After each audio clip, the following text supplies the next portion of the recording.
Hey guys, it's James. Today I'm going to review Memento, but before we start, I want to explain something to you all.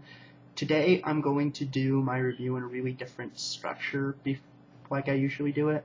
Today I've actually written down the full review before I actually review it, and I'm going to be reading it off as I do it, but thankfully the screen's right there and the camera's right there, so I can easily just look at you guys while I'm reading off the thing, so I just want you guys to be aware of that before I do the review, and really, just so you understand what's going on, and really so I can get some feedback to see if you prefer this structure as to how I normally do reviews.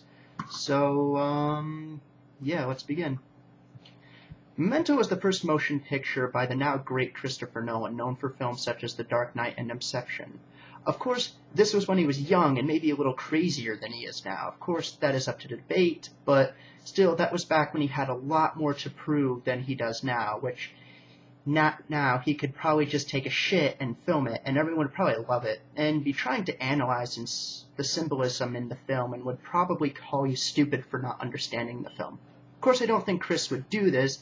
He has proven himself time and again to be one of the greatest, if not the greatest working director today. I didn't see every new movie. I don't see every new movie that comes out, but I make sure to see it if it is one of his films. I've seen all of his major films except for The Prestige, which I hope to see soon.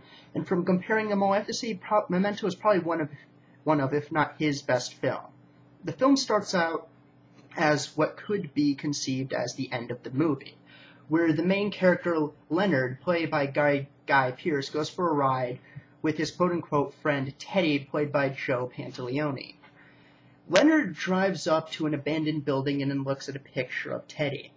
The back of the picture says, "Don't believe his lies, he is the one." He then walks over and pistol whips him and tells him to beg for forgiveness for killing his wife. Teddy starts spouting things like, "You don't understand what you're doing," and really things like that. Leonard ignores him and kills him. The film, though, goes back scene by scene. The film goes back to a scene, and then the scene leads up to the scene before handily slowing back to the beginning of the story. Meanwhile, in between scenes, there are black and white scenes that lead us to that lead up into the beginning of the story.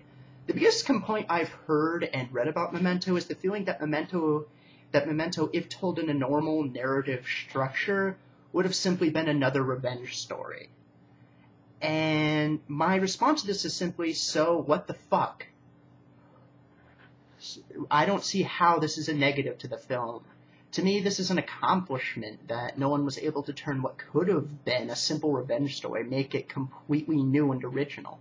I kind of feel like people who criticize the movie for this reason may have never actually seen the film and simply want to discredit it because everyone else loves it. Kind of like the people who don't like The Dark Knight. And there are enough interesting ideas here that even if this did follow traditional structure, I still think it still would have been a somewhat enjoyable film. You see, Leonard has a condition which makes him unable to make new memories. I'd like to say like half an hour, maybe even a little bit less, he forgets everything that just happened. Leonard is looking for the person who he thinks killed his wife. In doing so, he has to leave himself notes and clues all around his apartment and life to remind himself of what he's doing, where he is, who he knows, so on and so on. He keeps pictures of everyone he knows and little notes on the pictures he writes down on how he knows them. He has tattoos on his body that remind him of what his mission and facts he knows about the killer. What's interesting about this film is because of the main character lacks knowledge of the world around him, we have an equal lack of knowledge.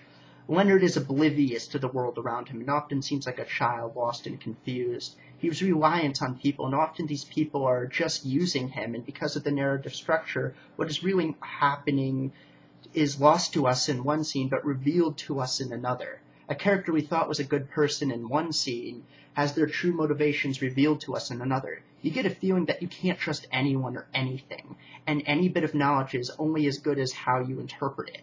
That's not to say the film is perfect. It comes really fucking close to being perfect, but it does have some flaws. The film's pace can can seem a bit odd until the film really lays down its premise and can get kind of confusing.